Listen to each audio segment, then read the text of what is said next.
Welcome to the Bubby Podcast. This is my bubby Zach, and I'm his bubby Kelly. And this is a fucking podcast, I guess. More of a radio station. This is a podcast. Welcome to the podcast. Oh yeah. One thing I was thinking, I wanted to give a disclaimer because we talked about what we were going to be, some of the topics we'd be discussing today. And in the past, you mentioned some topics you don't want to discuss, but we also agreed nothing's off the table, right? Nothing's off the table. Today, we don't have to get into certain discussions, but you know what? I feel like it's inevitable.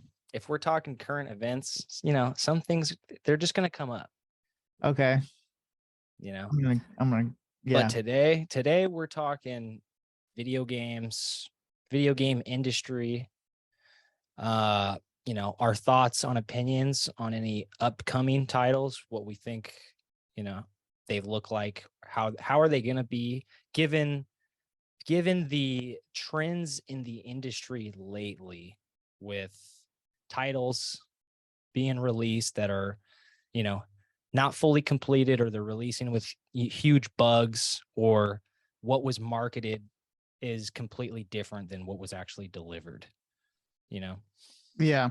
I mean, let's be honest. The whole video, no, not the whole. Okay. Majority, I would say, at least for AAA titles, is pretty much in shambles with it seems like corporate greed, right? Like with microtransactions, loot boxes, although those are some of that's becoming a thing of a past. Like Overwatch is getting getting rid of loot boxes in their second iteration of Are they getting rid of loot boxes? Yeah, they are. I mean, that's at least what I heard. I don't know if it's true. We'll believe it. I'll believe when I see it, but I'll believe that when I see it. Yeah, I know. I mean, I haven't been speaking of Blizzard and corporate greed, the new Diablo mobile game.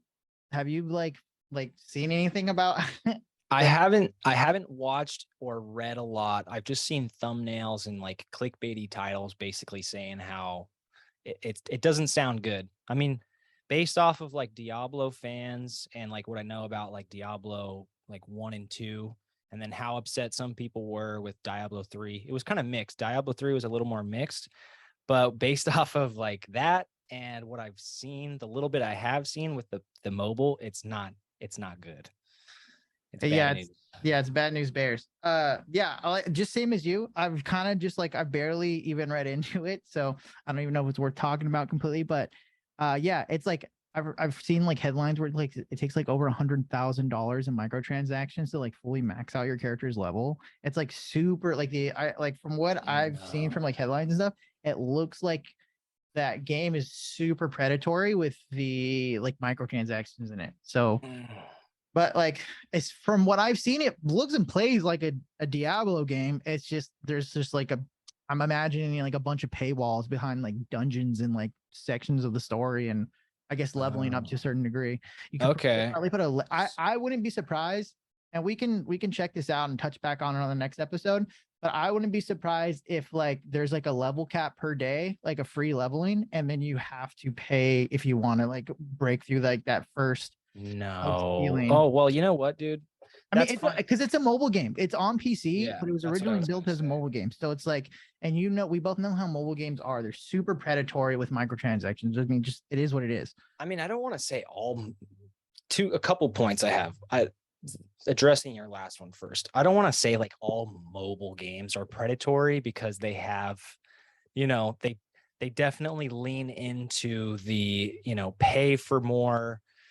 I mean, this is the thing. I fucking hate mobile gaming, because if you actually want to play, if you find a mobile game you like and you want to play it often, you usually have to end up paying for some type in-game currency that allows you to keep playing. You don't hit a certain period, oh, you've played for an hour. If you want to play again, or you want to play longer today, use this in-game currency that you have to purchase, with your fucking credit card. That is stupid. I don't like that. That's why I've never gotten into mobile gaming. One of the reasons. The second thing, I didn't even think about because, I told you I haven't really looked into the whole Diablo thing. So when I was seeing those thumbnails and like reading the titles, I just assumed that the gameplay itself wasn't good, or like it was buggy or something. I didn't even think, because I didn't know it was a mobile title. Like I haven't been fucking paying attention to Diablo. I just saw something about a new Diablo game. So yeah, I just assumed it was following the recent trend of the gaming industry and just releasing the game that was buggy or not as advertised.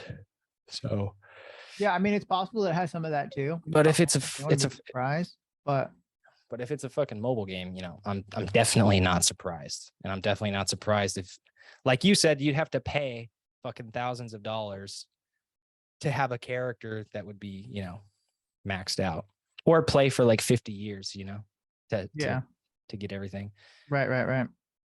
Yeah, I mean, the only reason why I knew about it being a mobile game is I think it was either BlizzCon 2020 or BlizzCon 2019.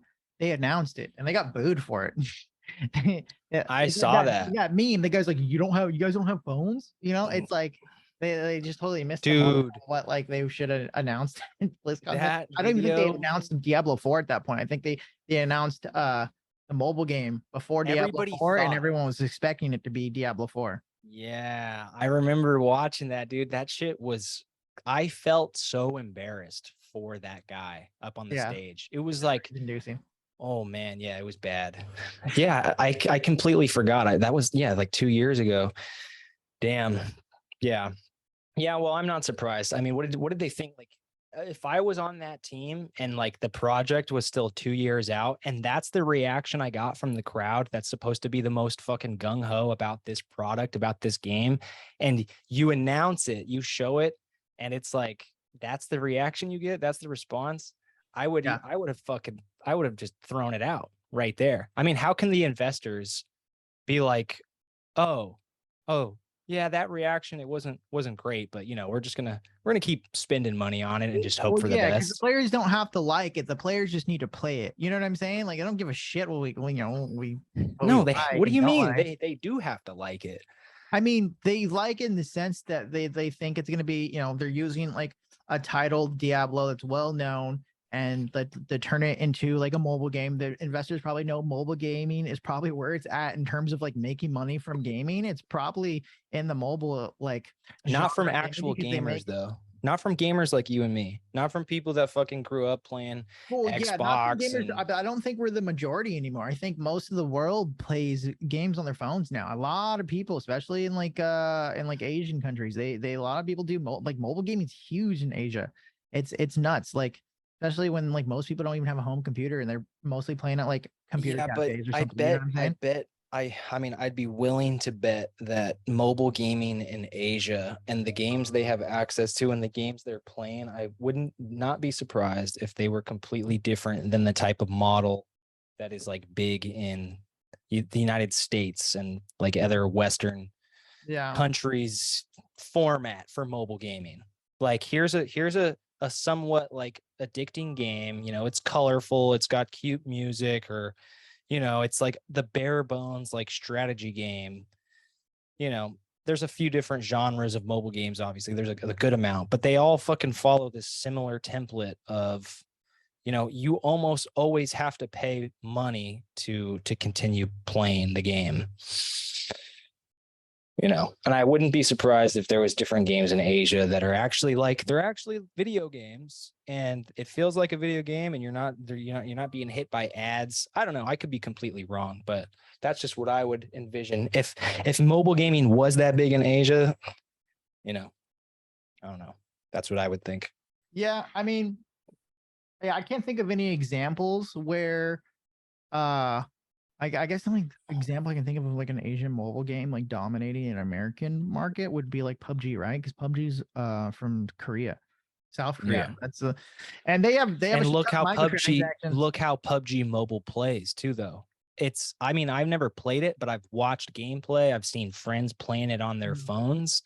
Yeah, it plays like actual PUBG. You're not in the middle of the game getting hit by ads or You know, Yeah, as far no, as I no, know, especially no, yeah. I've played PUBG Mobile. I've actually streamed it before too, like through my phone onto Steam or not on Steam, onto Twitch and onto Facebook. I've streamed it. It's fun. I mean, it's still a mobile game nonetheless, and they still have their microtransactions. They still have like a like loot boxes and stuff like that, and like you can buy this outfit in 4 hours before the shop expires and renews.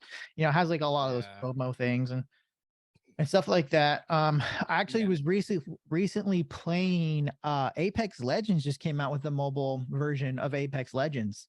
Yeah, and they actually added a new character for just the mobile version. So there's a new like he looks like Sector, like mixed with like Scorpion from Mortal Kombat.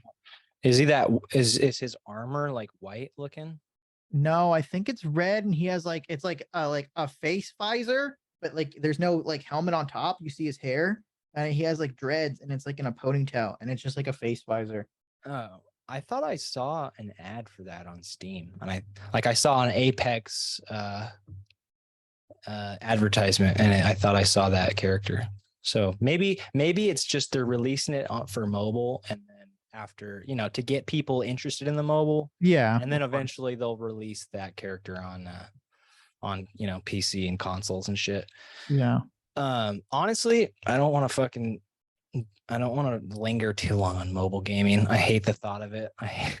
You know, if it was different than what I know about it now or what I've experienced, you know, if it was actually fucking cool, or like if I had played shit like that was memorable, was like, oh, holy shit, this is the coolest mobile game I've ever played, and I'm like playing. But even then, as of right now, the biggest reason I don't like mobile games is because just the controls. Like I hate using the screen to use your joystick and like tap buttons. I've never gotten used to it. Fun. It's never fun. I think it's only fun for people that play like on iPads and like with the bigger screen. Because I've seen people do it on iPads and they're like doing like this on their iPad and then like remove it. It's like the someone's using a controller. It looks crazy. Yeah. You know, this is on. Let's move on. No, this is the last thing I'll say. The last thought. The closest you'll probably ever see me get to mobile gaming.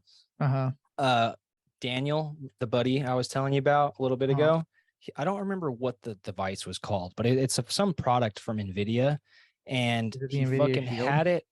It could have been the Shield, but I don't know if the Shield has this feature. Maybe it is the Shield, but he could use his phone to tap into his PC. As long as his PC's on at home, he can get into Steam, he can launch a game, and then he could fucking his phone, like play. And then he had a controller that could plug into his phone, and it was literally like PC gaming on his phone. And you know, fucking phone screens, they're smaller, but they're like crystal clear, and you know, they're like OLED almost. You know, so it was nice. Xbox can to add on to that last thought. Xbox can do the same thing. So the guys that I work with do that on their lunch break. They can tap in through the Xbox cloud system, and then they bring their Xbox controller, and all the new Xbox controllers can pair with phones through Bluetooth. So I've seen that they play Modern Warfare 2019 all the time on their lunch break. Dude, they're team deathmatch together, and then they just play for like the 30 to 45 minutes on their lunch, or something. That's great. You know, cool, right? You know what you could do I wonder with what the that too? Difference is between, you know, like I wonder how much the latency is. It's probably really low, but that's the thing with Bluetooth. It's obviously, so what I was talking about with Daniel, his plugged directly into his phone. And I remember asking him, I was really curious about that. I was like, but what about the latency? Like, how is that? And it was like instant. It worked great. But what I was thinking when you said Bluetooth, and I was like, well, then, you know, maybe they've got their phones like propped up on like, you know, a fucking bottle, or like propped up somewhere, and they're like kind of hovering over it. I had a buddy, you've seen like the the virtual fucking headsets and shit. They released like cheap ones that were like, they were like hacks, right? It was like it was a headset, but you would slip your phone into it. And close it. And then it was like, you know, if you had an app or like something that had like the room, the fucking 360 degree recording, you could be like, oh shit. But I could see that would be fun. Fucking it'd be like virtual reality gaming, but not the same. Yeah, you couldn't just turn your head. You had to move, still use the controller. Now we got to try this shit out. I had never thought about shit like that. I want to test that shit out. Yeah, I didn't even think about that until I seen the guys at work playing it like a year ago. And I was like, what the fuck? And they're like, yeah, the new Xbox controllers like let you Bluetooth your connected your Xbox controller through your phone, and then you just hop on the Xbox Cloud app on your phone and you can stream the games from your Xbox to your phone while Bluetoothing a controller to your like your phone to play it. Like it's like you're playing on Xbox but on your phone. And like the quality was good. I was just, I was in, I asked the guy, I was like, I wonder how the latency is. And he had no fucking clue what I was talking about. But but I was like, I mean, he looks like he was getting kills on the board. It wasn't like he was, people were popping up super later on his, on his screen. I was just wondering what the latency in the like the team deathmatch game that they were playing was like. But I mean, it looked pretty smooth. It looked pretty good. And he was getting kills. So I mean, it worked. Yeah. That's cool. Okay. Let's move on. Let's talk about Starfield. Something we just seen lately or recently. We watched we seen E3's showcase or just like the Starfield part of it? I didn't watch the entire showcase. Yeah, it was I didn't at the end, so I watched most of it, but I didn't watch the showcase, and I only watched parts of the you didn't watch the whole thing. The gameplay. No, I didn't fucking watch the whole thing.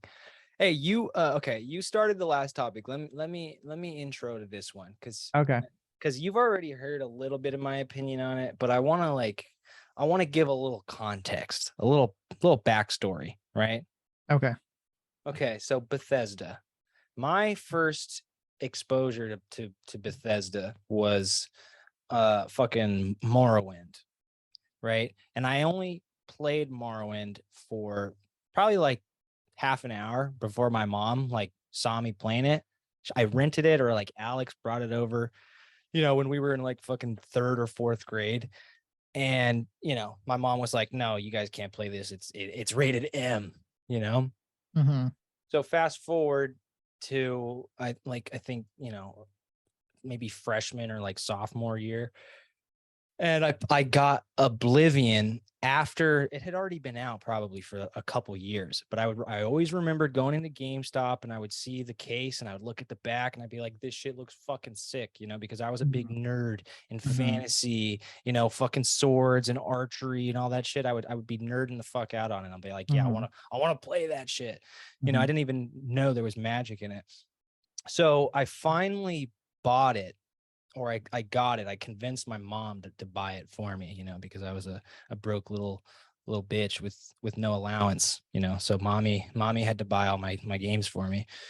And I remember I was so engrossed in it. I was so like, it was just different because I had never played other than Morrowind for the very brief moment I played it. I didn't know what an open world game was, or what like the real, like, well, I don't want to say the first RPG game I played, but it probably like, in terms of open world, like here's the world, you fucking run around, you go where you want, when you want, do what do whatever you want. And that was Oblivion, and I played that shit and I beat it. Right, it was one of my favorite games. I remember looking and researching shit up about it all the time, and I probably did a couple playthroughs. Fast forward to Skyrim, fucking go to the midnight release, stay up like almost all night playing it. And I was kind of like, I never even beat Skyrim. I don't want to say it was bad, but for some reason I didn't have the same reaction as Oblivion for me. And then with the Fallout games, I played Fallout 3 first. I thought I beat it. I thought it was crazy. I loved it. I played a little bit of New Vegas, never played Fallout 76. So here's the thing. I know this is long-winded, but now you got all the background. My experience with Bethesda from all the way back to Morrowind and up to now with this new fucking IP that they're releasing.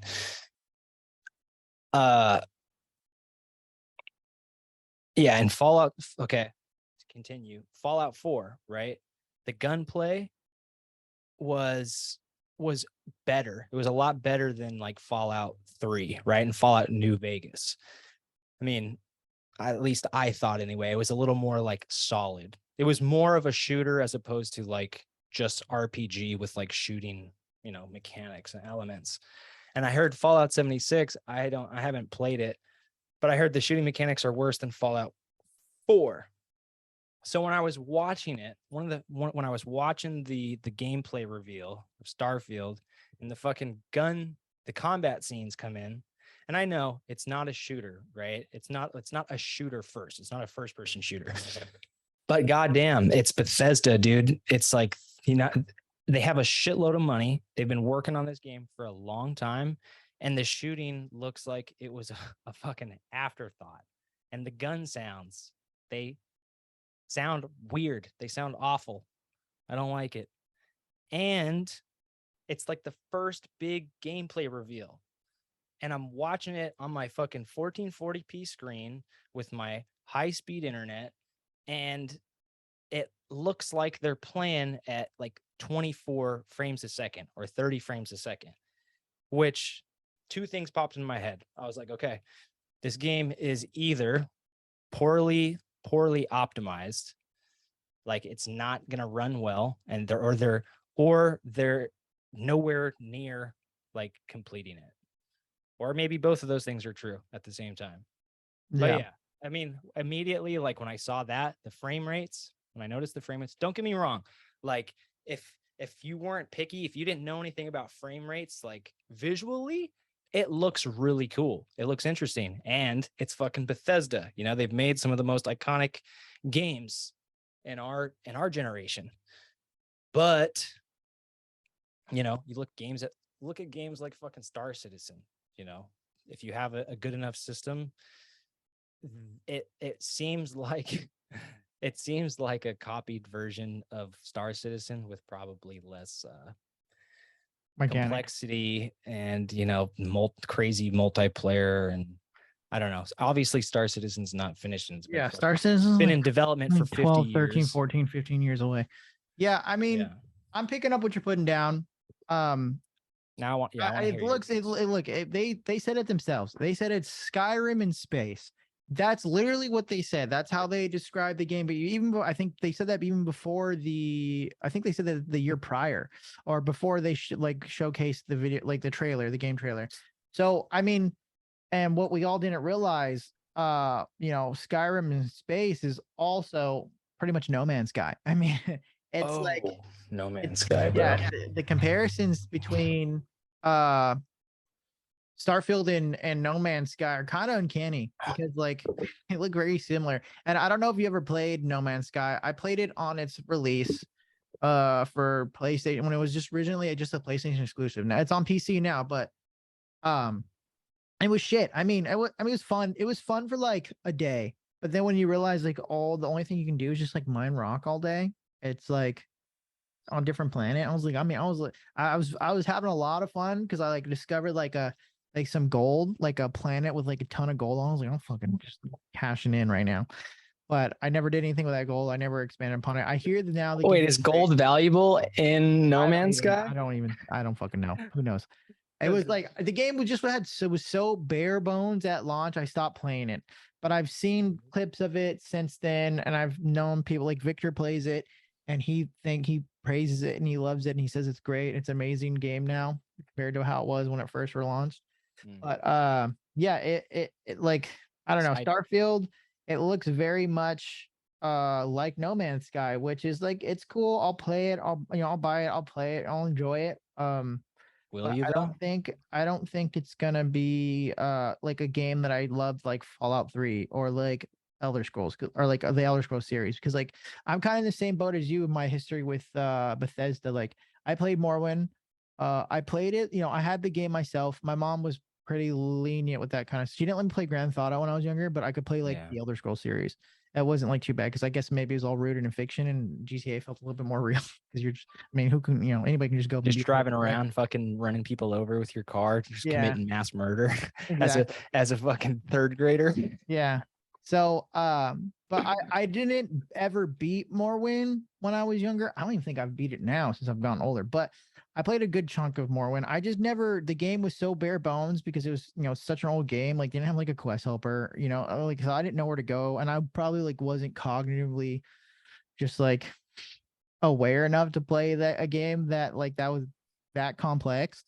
So but same thing with Oblivion as you. Like, I played the shit out of it. It was great. I loved it. I did play Skyrim a lot. I beat it like 3 or 4 times around like the first few years that it came out. Damn, I dude. I really like Skyrim. I never kept up with it, and I've never been one of those people that like still plays it to this day with hella mods and stuff like that, because I don't give a shit. But I really, and then like when the Fallout series came out, like, or Fallout 3 came out, it was really fun. I enjoyed the shit. I played the shit out of Fallout 3. I've multiple games where I would do like a playthrough, just like, so like usually my relationships with like Bethesda games like that in general is like I do one playthrough and I just do main quests. Mm-hmm.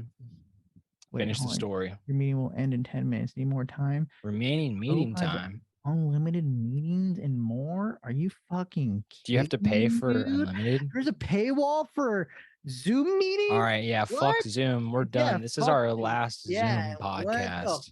Fuck, dude. Okay, anyways, we'll just wait. What we'll do once we run out of time, can we start another one, or are we? Yeah, we probably can't. We could probably start another one, and I can just cut it later in post. Yeah, we can splice them together. Yeah. Okay. Anyways, it's so fucking dumb. But yeah, like the Fallout games, I loved. I played. Corporate greed. I know, right? I know, it's fucking ridiculous, dude. I know. Talking about paywalls is perfect.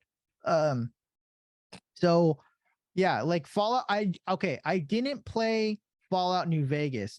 I did play it a little bit, but for some reason I thought, Fallout New Vegas. I love Fallout 3. Dude. I was just, when I played New Vegas, I was hoping for something kind of new, way different. Yeah, and it was pretty much a reskin of Fallout 3, which I played a million times. And I played it as I've gotten older, and I like it, and it's a lot. It seems like it's better writing and better like RPG, like storytelling than Fallout 3 was. It seems to be a little bit because of like the original Obsidian team that made the original like first 2 Fallout games or whatever. Yeah. So I played as I got older, and then I played Fallout 4, and I didn't beat Fallout 4. Yeah, me neither. So Fallout 4 I did not beat, and I got like, I think probably like 3/4 of the way through, and then I just lost interest. So yeah, I lost interest too. And then Fallout 76 was a nightmare. Nah, nightmare. I mean, your ass was playing that shit a couple of weeks ago. You tried to convince me to buy it. Fallout 76. I think Fallout 76 is free to play, no? I don't know. Yeah, I don't know either, to be honest. You sure with me? Yeah, I think so. It's funny you say that about New Vegas, because from what I've read and what I've seen is that everybody that loved Fallout 3 thought New Vegas was better in every way. Mm-hmm. I didn't play it a lot myself, so I can't speak for it. But one thing I know that Fallout New Vegas added that, in honesty, like, would have actually kind of pumped me up, and it was like the only thing that I could have, like, my only complaint, and it's a funny complaint, because I was a young kid playing fucking Fallout 3. I wasn't like a big critic, and I'm not like a content creator thinking of like all the things that are wrong about this game. But when I was playing first person shooters, I want to like be able to aim down the sights on my gun, and that was the one like thing that fucking New Vegas did that Fallout 3 didn't do. So I was like, oh shit, okay, it's Fallout 3, but now I can fucking aim down my sights with guns that like aren't sniper rifles. You couldn't do that in Fallout 3? No, it was just you were shooting from the hip, and if you zoomed in, it would just, you would just zoom in farther. There was no aim down sights. Someone probably made a mod. Not even in first person? No, not even in first person. I don't remember that. I gotta. I mean, yeah, there probably is 100%. I know without a doubt. Yeah, I mean, I trust you. So, yeah, that's pretty nice. I didn't realize that. Okay, keep going. Sorry, I didn't mean to interrupt you. No, I think I mean, you didn't interrupt me, but yeah, that's all I was saying with Fallout 3. Oh yeah, no, yeah. I didn't finish my point, but yeah, I bet if anybody does see this, oh yeah. this is the first fucking podcast of the Bubby Podcast. Uh-huh. So tell them what it is. You're either watching two fucking prodigies in the making that are gonna have worldwide reach, million subscribers within the first year, making bank, or it's just to stumble upon two fucking idiots rambling about video games that they barely even like know about. Two fucking grown adult men that have nothing better to do with their lives, with too much time on their hands, and they decided to make a podcast. And they were naive enough to think that people would want to hear what they have to say. Yeah, no one gives a shit besides our family. But I don't believe that though.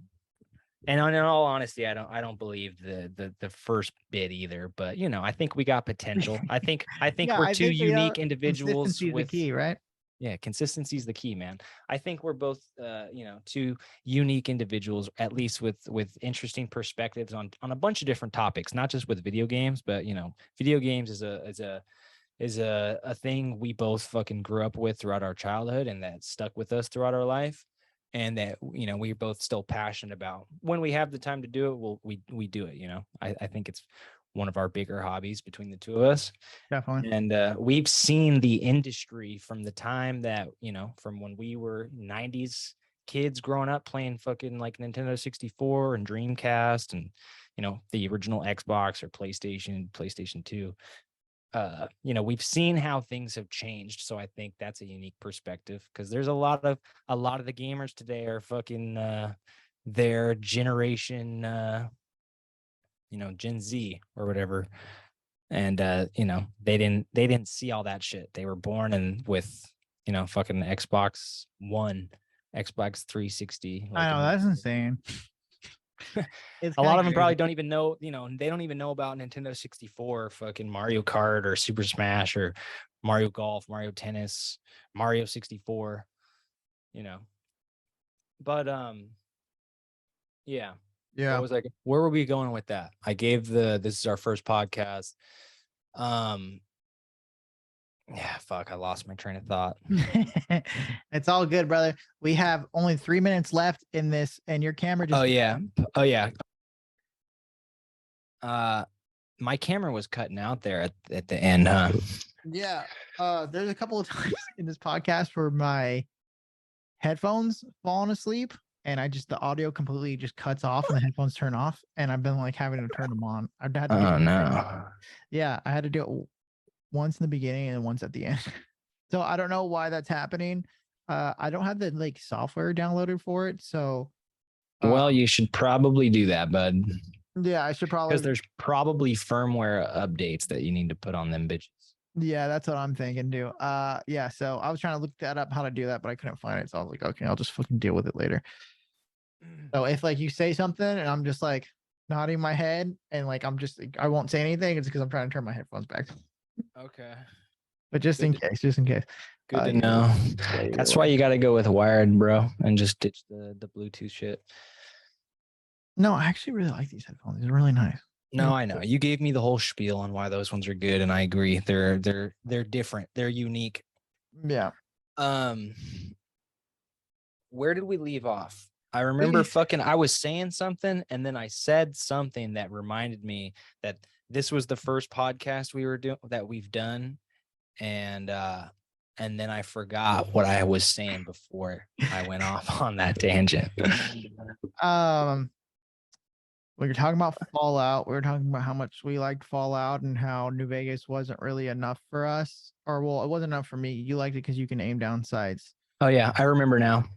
Yeah, I was going to say anybody that would see this that was like a hardcore Fallout 3 fan, most people that I've seen, or at least, I could be wrong, but it seemed like most people that love Fallout 3 were fucking crazy about Fallout New Vegas. They thought it was better in every way. So when you say, you played the shit out of Fallout 3, did multiple playthroughs, and then you didn't complete Vegas or like replay it with all the fucking crazy mods that New Vegas had, people would be like, what the fuck? This guy, he didn't even get the full Fallout experience, because that was Vegas That was New Vegas with Un- mods. Probably. unpopular opinion, I guess. I mean, I mean, I played New Vegas when I got older. It's good. It's fun. I enjoyed it. It is better than oh, I don't know. Even then, I don't say it's still better than Fallout 3. I mean, you don't have to subscribe to popular belief, bro. Yeah, if you like Fallout 3 better, you like Fallout 3 better. Yeah, I just remember the DLCs for Fallout 3. I think like Mothership Zeta, Operation Anchorage, the Pits. Okay, so Zoom sucks. Zach's camera died. Zoom ain't the place for the Bubby podcast. Yeah, Zoom will no longer be a sponsor or a friend of the show for the Bubby podcast. Yeah, they will not be one of our future partners, and they are missing out. No, not at all. Yeah, they're fucked. Royally. Okay, so where do you want to go next? I mean, I have oh, go ahead. You go. I had a couple of things down in the pipeline. There was this clip I wanted to show you. It's Dr. Disrespect, and he's talking about how he has like nothing to play, and he's like, he's pretty much talking about the video game industry, but like he's just pissed because there's nothing to play. So let me share nothing to play. Yeah. So let me see. All right. Well, before you let me watch it, or before you show it to me, give me your thoughts on the video. Like, do you think he is valid in his opinion? Like, is his opinion valid? Yeah. It's well, kinda. Yeah, I guess in the sense that he's talking about. I mean, it's obviously this is from the perspective of a streamer, right? And you got to stream games that are entertaining, and for him, like a streamer at his caliber, he has to play games that he thinks that's gonna draw the most views, which is why he still plays fucking Warzone. So it's like, he's still on Twitch, right? He's on YouTube. He got kicked off of Twitch. What the fuck? He got banned from Twitch. Oh, that's right. I remember when he got for like unknown reasons. Like it hasn't. I'm surprised. I'm honestly. They still haven't. No, I'm surprised it hasn't even leaked. Like it hasn't even leaked why he got banned. It's been like the most well kept secret in the fucking new century. That's ridiculous, dude. You know what it was? What's up? It's the Illuminati, bro. Yeah, it is the Rothschild, right? Rothschilds. Because they did something with the banks, and then it fucking pissed off Jeff Bezos, and then Dr. Disrespect, he might be a Rothschild himself. He's probably like a distant cousin. Jeff Bezos seen that. Jeff Bezos owns Twitch. He's like, get this motherfucker off my fucking platform. Yeah, that sounds about right. Right. Facts. Hey, everybody, listen, facts only on the Bubby podcast. I'm gonna say it now. I'm gonna get it out the way. We're facts guys. We come out blazing with facts all the time. So if you want the truth, you come to the right spot. I mean, there will most definitely be facts, but I mean, we're people. We have opinions too. So we gotta be clear on what is our opinion versus what's fact. And just know that if we're stating a fact, it's most likely, I mean, here's the thing. We're not fucking journalists. We're not these, there are some great I didn't go to fucking YouTube school. There are some great YouTube journalists, especially in the gaming, in like the gaming side of YouTube. There's some dudes that they do their fucking homework, dude. We're not talking about the IGNs. Yeah, we're not talking about the fucking. No, what we are talking about. We're talking about the Bubby podcast. We're talking about the Bubby podcast. Are facts, and that's the way it fucking goes. And I'm talking about facts with an X. Fax machines, baby. Yeah. Let's go. Yeah, and our facts don't give a fuck about your feelings. Sorry. Right. But yeah, so let me see if I can screen share this video. Oh, I can screen share. So let me fucking get there going. Let me see. I hope it catches. Okay. I don't know if it's the full clip. of it. I couldn't find the full clip because I've seen it all over Instagram, but I can't fucking find it on YouTube to save my life. But I see like someone has a clip of it from their new show, Full Squad Gaming. I don't know if you ever watched them, but Full Squad. I don't think so. Did you ever see him playing Elden Ring? His little he released a video, or I saw like a TikTok or something of him playing Elden Ring, and that shit was hilarious. He didn't like it. Yeah, he didn't like it. Oh, I think he did play it for a little while. You gave it a shot. Okay, Yeah. Can you see my screen? Yep. Okay. Can you hear the audio? No. You can't hear the audio for it? You know what you would have to do is put the output audio. How could you do that? Actually, I feel like if you just screen share, it should just capture the audio of what you're screen sharing. Like, what if you're trying to show someone a video, like in a fucking presentation? Can you click on the 3 dots next to the on the top right side of the of the fucking video? You see that? Pause right? Recording, stop recording, disable annotation, hide name, hide video panel, hide floating controls, optimize for video clip, meeting info. I don't know if that has anything to do with the fuck we're trying to get done here. Maybe, dude, I'll be so pissed. What if you can only hear audio if you're a fucking Zoom Pro member? That'd be fucking so stupid. Right? Don't say that. Wouldn't surprise me at this point. Okay. Yeah, I don't know. Okay, never mind. Well, unfortunately, we'll just not go to. Anyways, hey, you know what? It's our first podcast, bro. We don't need to get fancy shit, with screen sharing and shit. Cares. You know what? Fuck you guys. Okay. Fuck all you. No, fuck you guys. No, we like you guys. You guys are cool. That's why you're here, because you're cool. And you know, cool. What's up, Mom? Hi, Dad. What's up, Alyssa and Alyssa's family and Zach's family? What's up, Jocelyn? What's up, your other sister? What's up, Catherine? I know you're probably already watching it. Hey, stop saying the names of my family members on our podcast, bro. First names only. First names only. Yeah. No one knows what your last name is. Yeah. You know, people don't know your last name's Zorez. The funny thing is we, if we were stupid, we would post the video and we'd have these clips with us talking about not including our names or keeping our full names secret. And then we wouldn't realize that when one of us is talking, our full name is in the bottom left corner of the screen. Yeah, I can blur that out though in post. Yeah, no, I can blur it out too. That's what I was gonna. Or we'll talk about that shit after, how we're gonna do this with post and stuff. But yeah, one thing we know for sure is Zoom will not be the preferred method.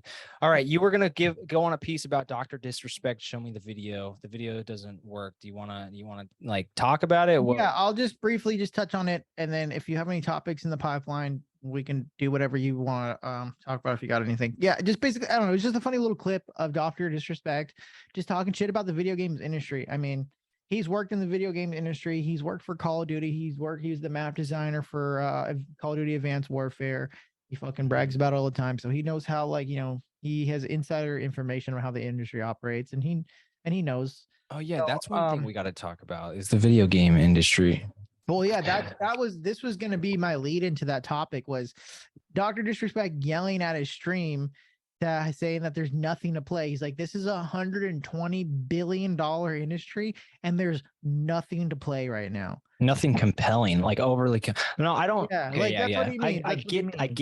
I get that sentiment. I don't fully agree, but on an overall general scale, where I thought video gaming would be today versus where it actually is, like when I was thinking like 4 years ago, it is crazy different. But yeah, I know. I even thought about that a little bit when referring to a previous conversation we had earlier in this podcast, where you're talking about how like Gen Z kids are like growing up with the Xboxes, like Xbox Ones, like that's their console growing up with. And I'm like, yeah, dude, they're fucking younger than us. Imagine what gaming's going to be like for them when they get older. And I was thinking that as you were saying that, but now that we're having this conversation, I'm like, it's probably going to be even worse than it is. Yeah, at this rate, it's going to be horrible. No one's going to play video games in like 10 to 20 years. Well, what would be really, what would That's be a Bubby even podcast first. That's a Bubby podcast first. No one's going to be playing video games in about 10 to 20 years. Bet your bottom dollar. You know what? I would prefer that outcome. I would prefer that outcome than a generation of kids that, that maybe they're born 5 years, 10 years from now, that grow up and they are playing video games, but all the fucking games, all the gaming studios and companies are, it's just a giant monopoly. It's full of it's just a worse, more saturated version of what it is today with the loot boxes, with the paywalls, with the games that are released and they're not fully finished, and they release with roadmaps and they, day one patches, and oh yeah, we're sorry, like a generation of gamers that grew up with like their baseline was fucking monotonous, like bare minimum effort by the companies that are supposed to be fucking giving solid products, because us as gamers, we grew up with some of the most fucking classic video games ever, so we know like what people were able to achieve with far less back in the day compared to what is being given now, what's being provided, that's the thing, is like, that's why it's so weird for me. Like there's a lot of games, don't get me wrong, there are a lot of games that have come out like recently that I think are great, and maybe some of them will go down as, timeless classics, but that has almost been overshadowed by the overwhelming amount of video games that I was super hyped for. And then when I fucking got my hands on them, or when I spent my money on them, it was either buggy, like absurdly buggy, because usually before, bugs didn't used to bother me. Like when I was just playing a fucking game, before I even, before I was overly critical or like really critical, if I ran across a bug, I didn't care. It was like random. It was rare. A lot of games, it was rare to find a big bug. It was a lot less. And even at like, you think about like Halo 2, like all the cutscenes, and I thought at the time I thought it was just my Xbox. I thought I just had a shitty Xbox, but you would see all the cutscenes render in like 2-3 seconds after the cutscene already started. Like, do you remember that, right? From Halo 2, like all the cutscenes, they all rendered late, and like the textures would come in. Like they'd be popping in as the textures, as the cutscene was going on. And I thought that was just my Xbox, but it was everyone's. Like it was the game. It was the game itself, because they just, they did the best they can with the time that they had. The hardware was limited. The game was it was created on PCs, and I guarantee you on the PCs those textures were there like at the start of the cutscene, but maybe the fucking RAM, the CPU, the GPU on the Xbox 360 just wasn't enough. Or I guess it was on the original Xbox, and then you could play Halo 2 from the Xbox version on 360 because they had reverse compatibility. That was my first Halo 2 was my first like multiplayer like Xbox Live game experience. Yeah, mine too. I mean, I remember playing Halo 2. I think Halo 2 out of all the Halo games is probably the game that I have the most hours spent in. Probably and more than most games. I mean, either that it has to it has to be a toss up between Halo 2 and Modern Warfare 2. Are like mine that I probably have the most hours spent in out of like my childhood. Yeah. I remember my 6th grade year when Halo was around, like that what like my entire 6th grade year, like no joke. I spent it inside playing Halo, playing on Xbox. I got my parents and back spent like $400 to get me like a Xbox Live setup, because it was all wireless, because I couldn't our modem was in the living room, so, and like you had to have like a whole separate like wireless receiver, an adapter. I had that same fucking adapter, bro, and it was hella expensive at the time. And it was like I remember it was either $100 or $200 for the adapter alone. for the wireless adapter. I remember it because I had that shit. I don't want to go. I don't want us to fucking go down nostalgia lane about, I mean, we can, but I wanted you to finish your thought on Halo 2. Like you brought up Halo 2 because I'm assuming that was like Halo 2 is a fucking classic game, right? And it was made, early 2000s. Well, yeah. My point, hardware. My point being was the reason why I brought Halo 2 up was that was a game that had bugs that you could see on a daily basis, but they were, even though it was really prevalent, it didn't really like affect the game at all and like a negative impact. And it was a bug, and it wasn't or I wouldn't say it was a bug. It just wasn't optimized for the hardware because they didn't have enough time to finish it. But that used to be the standard of like what you would have to deal with when a game didn't get fully, like they didn't have enough time. You know what I'm saying? Now it's like, cut that by like 2 years or like a year and a half.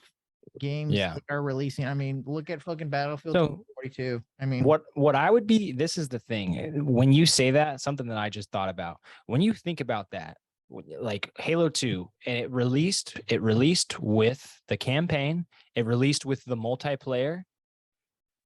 I don't even know if back then, if there was a thing as like, actually, no, that's not true. There was updates because I remember having to do like updates. So they would patch games. But this is the thing is like the game was playable from the get-go. The multiplayer worked from the get-go, from what I can remember. The biggest things that you would have to worry about, or not even worry about, but like the biggest downloads and like the things that would change the game the most were like when new map packs released. Okay, the fucking new map pack with like four new Halo 2 maps they're coming out. I don't even spend the $20, download it. But everything worked. Remember this, you download the map pack, the new map pack that no one's fucking played before, and you download it, you load it up, and you fucking hop into multiplayer, and it worked. They didn't need to fucking release bug fixes and patches right away. But it's like nowadays, it's like I've been conditioned now with, if a game releases, there's going to need to be patches soon after the release to fix big problems. Or, maybe it's going to release before certain features, like the fucking, like, look at Cyberpunk. Like that was the straw that broke the camel's back for me in terms of getting hyped for games. I will never get hyped. Hey, just for context, I wasn't the only one, bro. Well, yeah, okay, but just for context, for everyone listening, anyone listening, or maybe just me, you were super. I remember because we used to work together. So for those people that don't know, Zach and I, we've been friends for a very long time. We've been friends since like the early 2010s. We've known each other for over a decade. We're great buds. We're the Bubbies. We're the Bubbies. This is the Bubby Podcast. Yes, the Bubby Podcast. Don't you fucking forget it. Anyways, Zach and I used to work together doing a bullshit job. And it's not bullshit. Well, the positions that we had for that job were bullshit. You still work for that same company, but you have a way better position now. I left. I worked for a different company, but those positions were fun, but anyways, I'm getting off topic. You're digressing. Get to the point. Yeah. Sorry. Zach was super hyped for Cyberpunk.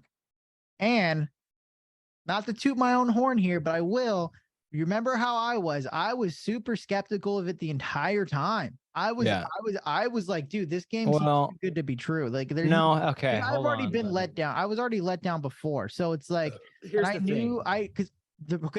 to come full circle. The reason why I wasn't super excited about Cyberpunk, the length that you were, was because of No Man's Sky and how let down I was with No Man's Sky, because that was a game that was hyped from the start of its press to the end, to when the game came out, and it just was a complete, total, utter failure. So anytime I seen and the last time I seen a hype train like that was for No Man's Sky. So it just led me to believe that the game was going to be kind of like shit. And like, I knew at some point it was going to get better, but like I knew it was going to release in the best state that it could have been. And I was pretty much right. I mean, it was worse than I thought it was going to be. I didn't think it was going to be as bad as it was because it was, or at least No Man's Sky was playable. It just didn't have any content in it, and it was like there was like a consoles. But Cyberpunk wasn't even play. So it was worse than I thought it was going to be, but I knew it wasn't going to live up to the hype, and I knew it was going to like let people down. I didn't know how bad that down was going to be, but I knew it was no fucking way it was going to live up to the hype.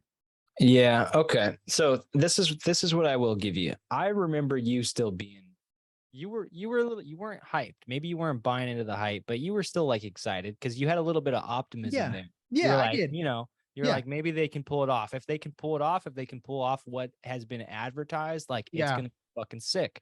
But you know, so I will give you that. But you know, newsflash, bud. You know, a lot of other fucking people, newsflash, Bubby. A lot of other people were fucking hyped for Cyberpunk. Now, I know what I will say, we should have been smarter. Like anybody that was still overly hyped, anybody that was fucking, you know, over the age of, you know, any adult, let's just say, you know, because the game was made for adults, is fucking rated M. So anybody that had seen, maybe even if they hadn't seen, I saw the first fucking cinematic teaser trailer the year that it released in like 2000, you know, what was it? 2013 or 14.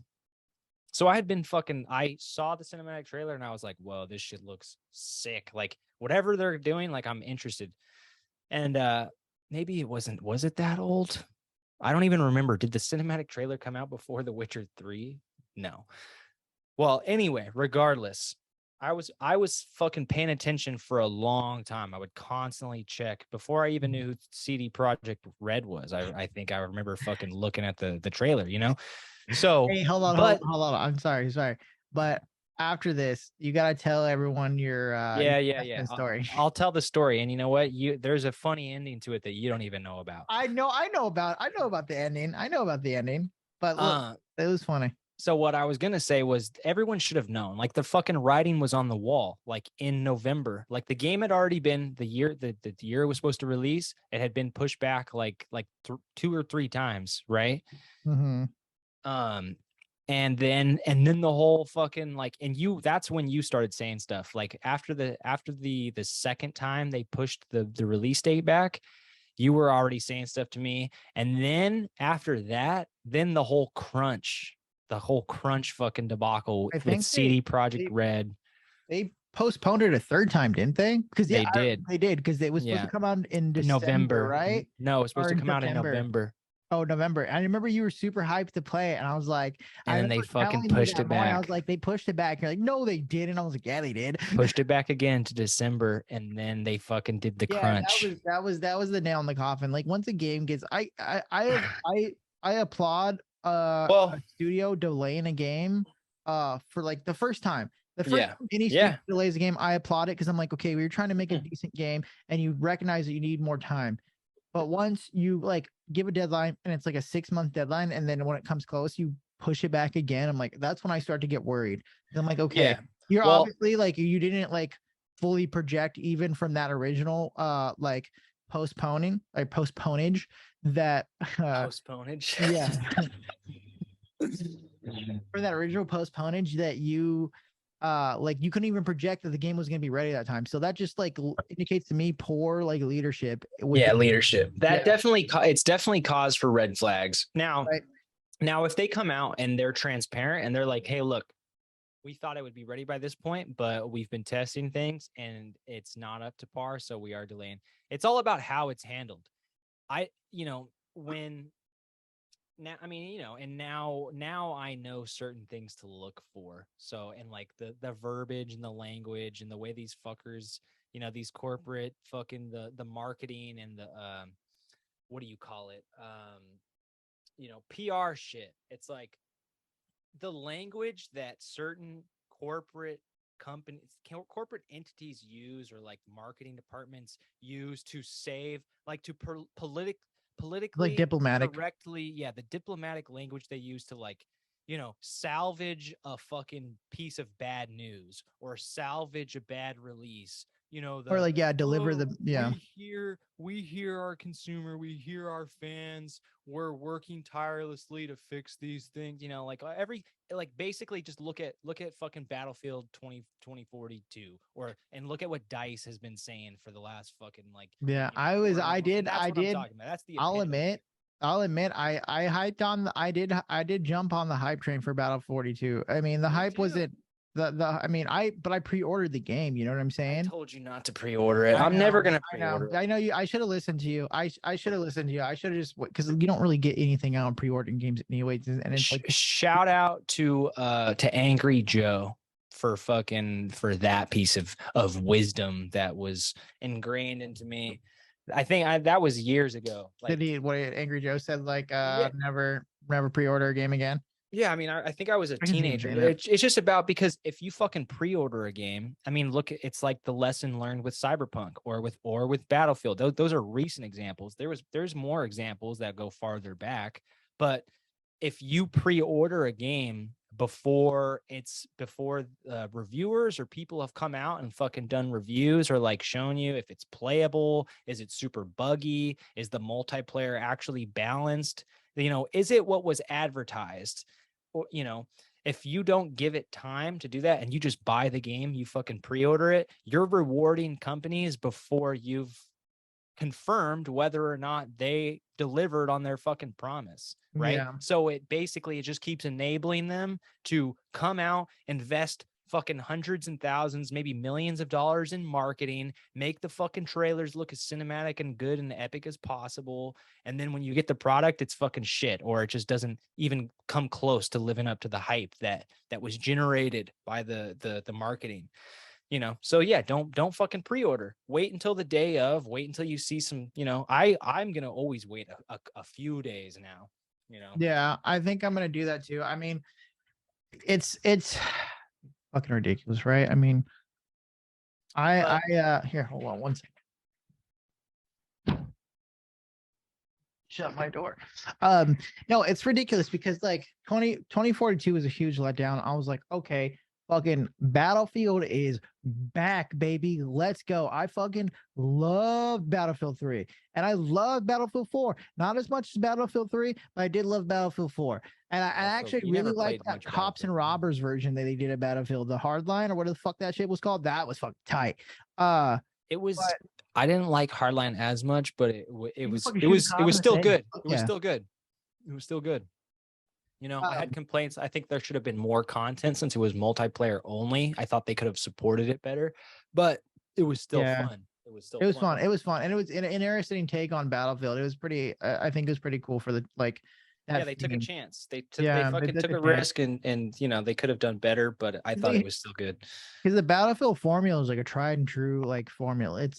It's military sim, but like the most accessible, easy military sim in the world. Like you have that, and then you have like Hell Let Loose and Squad. You know what I'm saying? Like that is like, I think most people that play military sims like Squad or Hell Let Loose, I guarantee you a lot of them started off playing Battlefield. Yeah, Battlefield 2. Yeah, I mean, like Battlefield, like all out warfare, having roles that play, having fucking fighter jets. I mean, big guys that only do, you know, fucking dogfighting in the air. Like, so Battlefield 2 on PC, I bet a lot of the guys, especially older guys, like if there's dudes in Hell Let Loose or Squad that are in their like 40s, maybe 30, like late 30s to 40s, I guarantee you they were playing fucking Battlefield 2 Modern Combat or Modern Warfare. No, it's just Battlefield 2, I think. Because there was a 360 version of Battlefield 2, but there was a Modern Combat version of Battlefield on PC. And I know because my uncle, before I even knew what fucking PC gaming was, my uncle would play, and he was, you know, crazy psycho, but he would talk about fucking being a commando, like someone who can call in fucking like supply drops or like drop tanks in on the battlefield, but like using it to fucking kill enemies. Like I think he called it killing Charlie. Something artillery, like fucking whatever. But the whole point is video game industry sucks and it's horrible. I mean, have you ever seen like the Ackman videos I don't know if you follow Ackman. He does like long form kind of video essays on games, and he has like a meme on his channel where he just talks about it's like modern gaming, how horrible modern gaming, and pretty much saying the same thing that we're saying. Like back when he was a kid, he thought like gaming is going to be crazy in the next 10, 15 years, and it's like worse. Yeah. Well, here's the thing though. As I get older though, I understand the money, like, yeah, the concept to make money and how fucking challenging it can be to fucking run up a successful company, a big company. So when it comes to smaller studios making games, like, don't get me wrong, graphics have come a long way. Storytelling ability has come a long way. Like I said, there has been games that have released lately that have fucking gone beyond expectations. Like God of War is an example. For me, The Last of Us 1, I haven't played The Last of Us 2. The Last of Us 1 was a good example of that. Just got a PC fucking release. What? Yeah. Oh, sorry. Yeah, sorry. I didn't mean to interrupt you, but yes. PC The Last of Us 1? September of this year. Last of Us 1 or 2? One. Full remake, not even a remaster, full remake. No. I mean, I'm assuming it's gonna have the only reason why I'll buy it is because of the multiplayer, because that the multiplayer underrated multiplayer hidden gem. Oh my god, hidden gem in video games. That's so funny. Fucking gem in video games. Yeah, it was fucking good. So good. But the story, that's okay. Yeah, that's a good example right there. But yeah, I fucking loved, I really liked the multiplayer. I didn't have the greatest connection at the time. So I never actually got to experience it like to its fullest potential. Like I always had a lot of fucking lag problems, but when it did work like decently, I remember it being fucking intense. I think it was like 4 versus 4 or 4 versus 5, and yeah, fucking good shit. Yeah, but the whole point is that I don't want to like overgeneralize and say the gaming industry as a whole sucks, especially because the smaller studios, I'm going to give them a little more leeway, because right now they're making games that I actually enjoy more. The smaller studios, they're making games that I enjoy more, from fucking, be it first person shooters to third person fucking hack and slash or role playing games, or like side scrollers. Like Alyssa and I, we're playing the second game of Ori. I don't know if you ever heard of Ori and the Blind Forest. Yeah, it's like the little white character that like it's a side scroller. Yeah. Small studio. Those games are amazing, dude. The indie games, there's so much good shit in the indie realm. People don't even know. So in that regard, like if they don't progress as fast as my naive childhood mind like expected we would be, like, that's fine. Just keep making good games, keep making games that are fun and that they're fairly priced, and fucking release them when they're playable. Or if they're not playable, do an early access. If you want to go that route, fucking put it out for early access and do some game testing and just be transparent and honest.